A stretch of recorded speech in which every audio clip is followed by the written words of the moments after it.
Best and worst. Best and worst. You want to start with college or the NFL? Let's start with the NFL. All right. My best, I'm going to go A.J. Brown. How can you not? How can you not? The Eagles handle business against the Steelers. Look, I know Kenny Pickett's young. George Pickett's. I love the core, Najee Harris that the Steelers have. I know they're beat up on defense. Guys, the Eagles are still undefeated. The Eagles are still for real. But A.J. Brown went absolutely dumb and really did it all in the first half pretty much. Okay, came out. I had Miles Sanders anytime touchdown. He got it late. But every time they had A.J. Brown isolated on the outside and they threw the vertical ball, they hit it for a touchdown.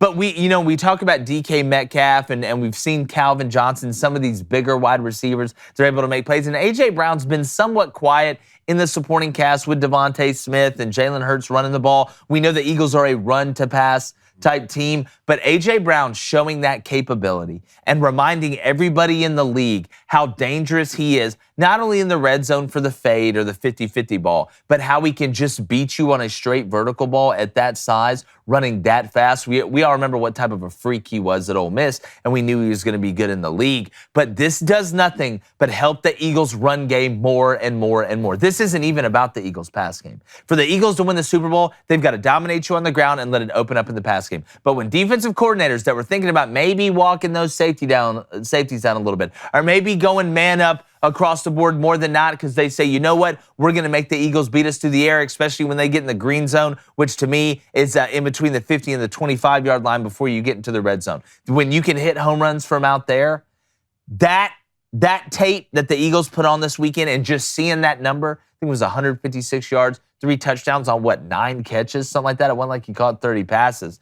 That to me just opened up a couple more holes in the run game for not only Miles Sanders, but Jalen Hurts as well. That's how the Eagles can stay on schedule throughout the season, not just during games, by being able to have big plays, big afternoons, big stats, and big things on tape from a big wide receiver in A.J. Brown.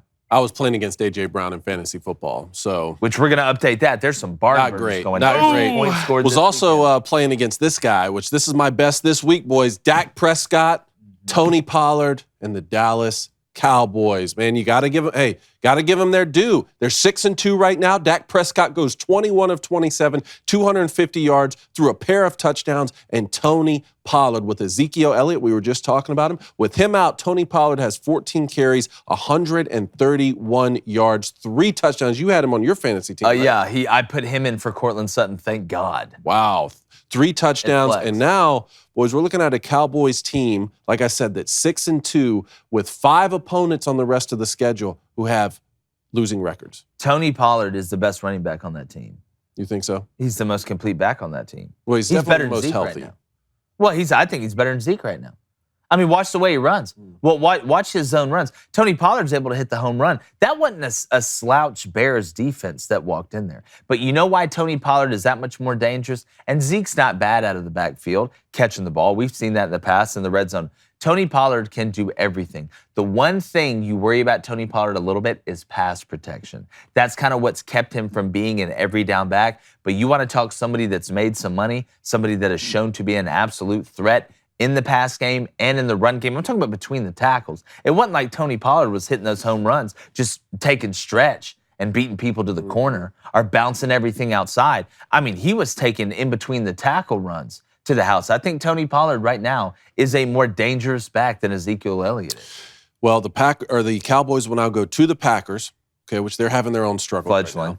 Then they go to the Vikings, who've only lost 1 game, and then they'll have the Giants at home. I remember they beat the Giants in New York that's gonna earlier. Be a huge game. So, I don't know, man. I'm starting to look at this Cowboys team, even if they don't. I mean, that division now, who would have thought the NFC East is? Yeah, and seeing Dak Prescott and CeeDee Lamb being on the same page and them taking advantage of the intermediate and the vertical game has to give Cowboys fans a lot of happiness, of warm feelings. The defense, again, played well yesterday, had the defensive touchdown, did give up a couple things. You know, you had Mooney down the sidelines, and Justin Fields was able to do stuff on the ground, but we know how talented Justin is. Blaine, what's your best and worst? Oh, man, when it rains, it pours. Alvin Kamara is my best. I haven't scored a touchdown all year.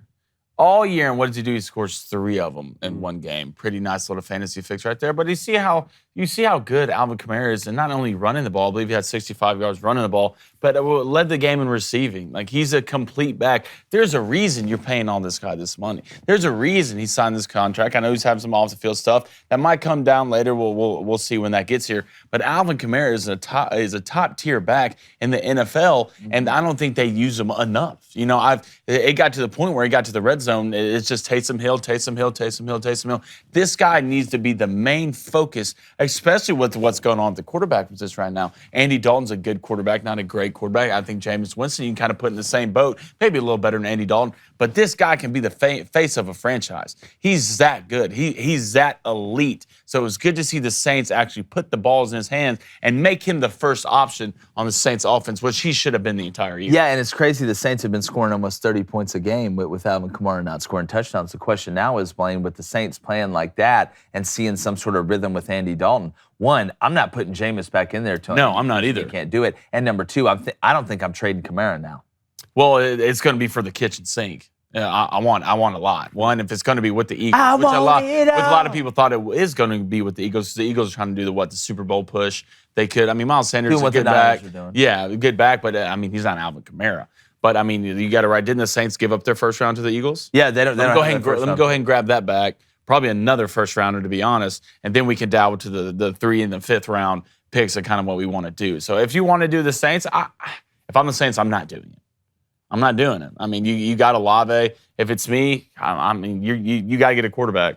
Jameis is not the guy. Andy Dalton's not the guy. I think your defense is good. You let some pieces go in the secondary, which I didn't 100% agree with, but I think you're young. You'll be good. You still got Lattimore, and that defensive line's elite. The Saints defense is not bad. I mean, but right now, they're missing a quarterback. Yeah. In my opinion. And you can build a championship team around Olave and Michael Thomas when he's healthy and Alvin Kamara. And we know that defense the Saints has, especially when they're cooking, is absolutely studly. All right, my worst is DJ Moore. It's DJ Moore. You have an incredible drive. All right, you have an incredible drive by P.J. Walker. I want to show this play. The Falcons are up 34-20. Surprise, surprise, the Falcons are going to blow it in the fourth quarter. All right, the Falcons are up 34-28. Just had an unbelievable drive by Marcus Mariota, capped off on a big play to Bird, who absolutely flew down the middle of the field and scored a touchdown. There's 23 seconds to go. Falcons are up 6. This is basically a Hail Mary play, and the Falcons get behind them. But remember, touchdowns only worth 6 points, so this ties the game. Let's go ahead and play the clip. Got the Panthers with the ball. Got him in the shotgun. Going to work, gets outside the pocket like they always do in Hail Marys. He's going to throw it deep, and DJ Moore is behind the coverage, makes an unbelievable catch. They were in 3-by-1. You just basically got a levels with a vert. All right? Or you call that flood. They flooded one side and ran the vert. DJ Moore it's a 70-yard touchdown to basically win the game, and he takes his helmet off during the celebration. There's still time, which is an automatic 15-yard penalty. And remember, in the NFL, the extra point is not the same distance from college. With a 15-yard penalty, it would have moved it in college back to about the 18, which makes it a 35-yard field goal. This pushed it back to make it basically a 50-yard field goal. Pinheiro pulls it left, which takes the game into overtime, where the Panthers still should have won. They missed another chip shot field goal, which that one, the one in overtime was more of a chip shot than the one during regular time. And the Falcons take it down, kick a field goal to win the game. DJ Moore, you keep your helmet on. It's a normal length extra point. You most likely win the game. It reminded me of, remember when Ole Miss and Mississippi State, when Elijah Moore, well, I'm glad he's back with the Jets now, not sitting out anymore. It's funny, he comes back and they start losing. But remember when he scored that touchdown at Mississippi State and lifted his leg up in the end zone like a dog taking a pee and got the 15-yard penalty, and Mississippi State was able to get the ball and go beat him? This reminded me of that. I guess if your last name's Moore, you better watch the way you celebrate in the end zone. But just a stupid play. Just say stupid play. Get excited. Celebrate with your teammates. What unbelievable for the NFC South lead. So you're for saying, the NFC South lead. You're saying do less. Do less. Less is more. Less is more. Okay. Charmin Ultra. Charmin Ultra. Charmin Ultra. My worst from the NFL is the Raiders. It's the Las Vegas Raiders. I mean, I don't understand it. I really don't understand it. I mean, Blaine's been making fun of the Raiders for a while now, saying you got Devontae Adams and you got worse. How did it happen? It's true. Yeah. It's like actually true. And Josh Jacobs is a good back. Look, Derek Carr's not the best quarterback in the National Football League, but he's 100 far yards. more than serviceable. They should be winning football games. You lose to the Saints like this. Here's a few things. The Raiders are 2-5 now. They didn't move the ball across midfield until 2 minutes remaining in the game. That's so Bro, bad. How? You almost have to try and do that. H-O-W, how? That's all I want to know, okay? Derek Carr was 15 of 26, 101 yards with a pick, was sacked 3 times before being replaced by Jared Stidham late in the fourth quarter. I don't understand it.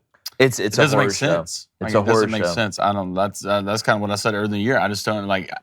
Derek Carr is just mid. He's just mid. He's mid. Well, But this is think sub-mid. I think it's a But this is combination sub-mid. of things. I mean, I don't think it's just Derek Carr. I mean, you look at him defensively; they're not able to get stops when they need him. The offensive line, Derek Carr's been running for his life the whole year. Josh Jacobs, we know he's kind of hot or cold, but he's a hell of a back. But when you watch them run, he's having to break 2 tackles within the first 3 yards. It seems like every single play. So it seems Everything's like just so clunky with it does. Everything feels so hard for the Raiders to move the ball. It seems like every time they get an opportunity to flip it around, a different position group or a different side of the ball blows it. Sometimes you are just who you are, and I'm shocked more at not just that they're losing, but how they're losing. That's the part that surprises me. You know, Josh McDaniels knows more about the game of football than I ever will. He's clearly a good football coach. But is this a situation where some guys are truly coordinators and don't need to be head coaches?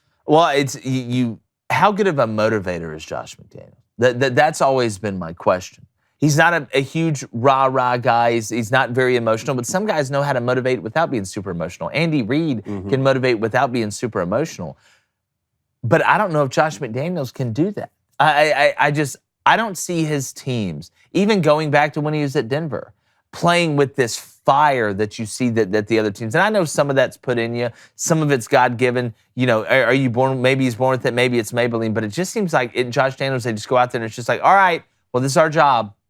So we're just going to do our job today. It just doesn't, there's not like an oomph. There's not like a sizzle with that team. And you would think with the weapons that they have, I know Waller's been hurt, but Devontae Adams, I mean, it's shocking.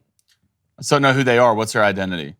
I have no idea. I don't know if they're Let's go try. They're going That's to run right, the man. ball. Let's go try. We're going to run the ball, open the pass. We're just coming out here to pass, to open up the run. I just don't know what they're trying to do. I really don't. That's what I get confused about. This was kind of tough for me. I was going looking through the worst. I mean, you can always go with the Lions defense. Yeah. I feel like that's low-hanging fruit. But, man, just watching this Packers and Bills game, you know what? Packers, you're out there. Your best receiver is a 4th-round pick out of, like, Nevada, and it's Romeo Doubs. That's the best guy you're throwing to. For Well, I'll give you one better. Your 2 best players on offense, and I know there's good players that come from everywhere, but they're from UTEP and Nevada. It's just like you in the picks you had. Aaron Rodgers' best receiver is a 4th-round rookie from Romeo Doubs from like Nevada or something like that. That's the best we're going to do? That's what he's dealing with? I'm out here watching the Bills throw to Stephon Diggs and just all these guys are just phenomenal. Witches. And we go to the Packers and he's thrown to a 4th-round pick? How do you expect to win? You're not going to win these games. Hell, you got Aaron Rodgers, one of the best to ever do it, and you're still not going to win these games. You gave up Devontae Adams and got nothing. You got nothing. What'd you get? No. What'd you get? You got nothing. You were getting fleeced year in and year out with no picks to help this offense at all. We're going to go get the defensive players just to be mediocre on defense. It doesn't make sense to me. Something needs to be fixed. Please go. You had a chance to get Treylon Burks, just elite guys. Garrett Wilson. We can go down the list of the wide receiver class. Elite guys last year. There's not going to be a better wide receiver class than last year, probably for a while. And you got nothing out of it. You should be shamed in the streets. It's the truth. It is. I mean, it's the truth. You could have fixed a lot of problems. And if I'm Aaron, I mean, it just is what it is at this point. You're getting paid. I just don't know how you thought a plan when Allen Lazard was your number 1 wide receiver was ever going to work, even with Aaron Rodgers. If I'm Aaron Rodgers, I'm like, hey, can we maybe go get Julian Edelman or something, or Odell Beckham Jr., just somebody with a pulse. Well, name an elite quarterback. Realistically, name a top 5 quarterback who doesn't have elite number 1 receiver. Huh? There's not one. Hell, I mean, you see what Derek Carr is right now with Devontae Adams. That tells you how good Aaron and Devontae were. I mean, let's go through it. Josh Allen. I mean, Stephon Diggs.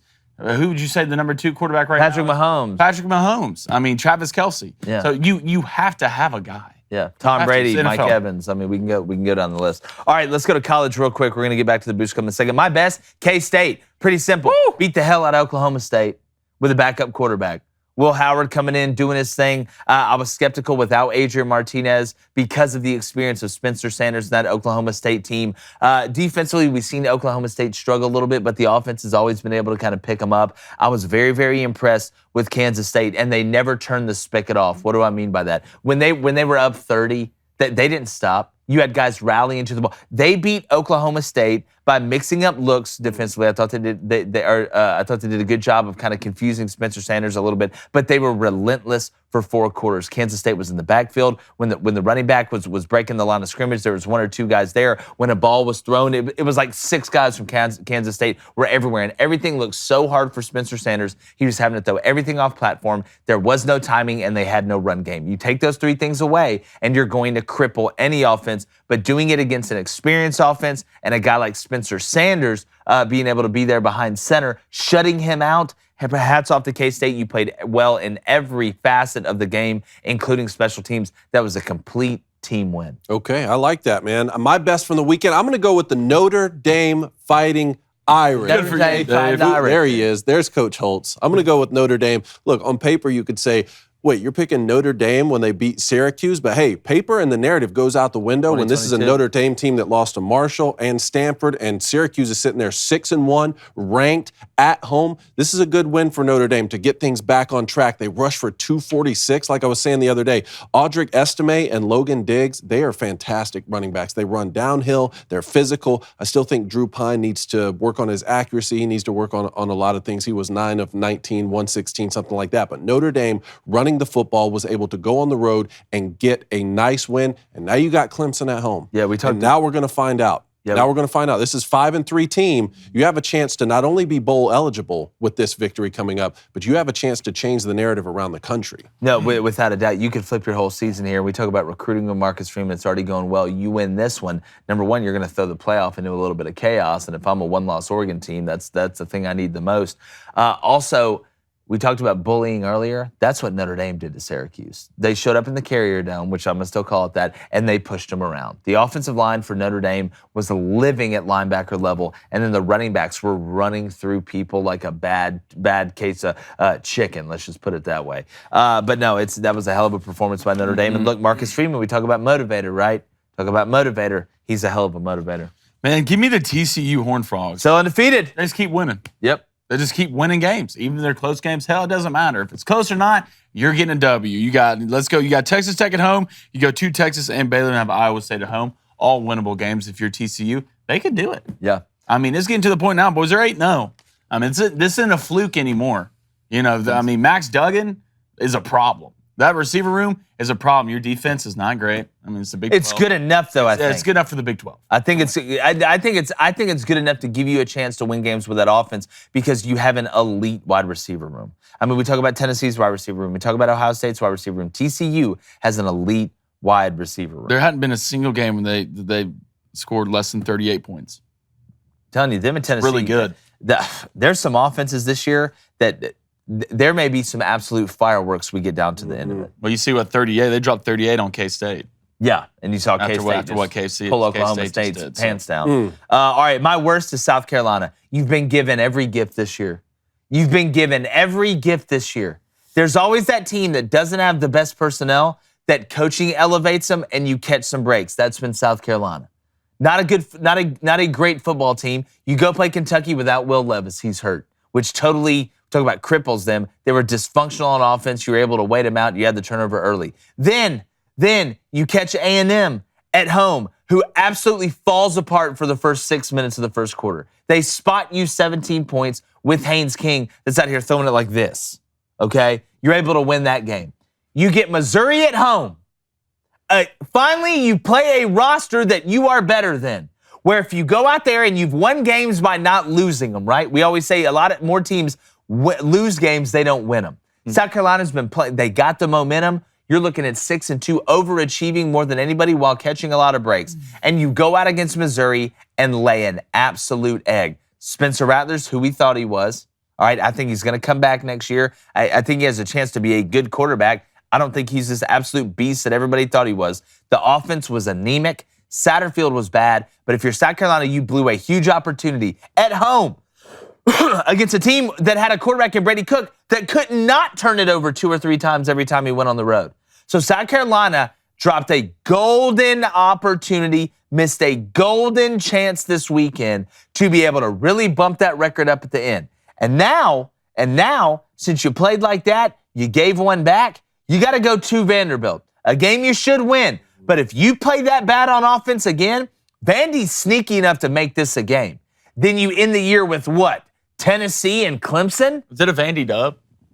I don't know. Is it a Vandy dub, Jay? Come on, expectations, baby. Crane. I don't Call know. it, Crane. Give me a couple days. Expectations, baby. Give me a couple days. If I'm a South Carolina fan, I'm furious because again, the Klinko ball landed where you wanted it to. You're like, oh, if we could, especially the way the season started. You look at the way you played against Charlotte and Georgia State, and then you see how you played against Georgia.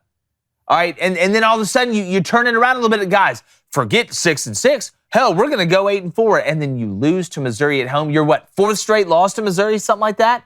They can't beat Drinkwitz. Eli owns them. It's absolutely nuts.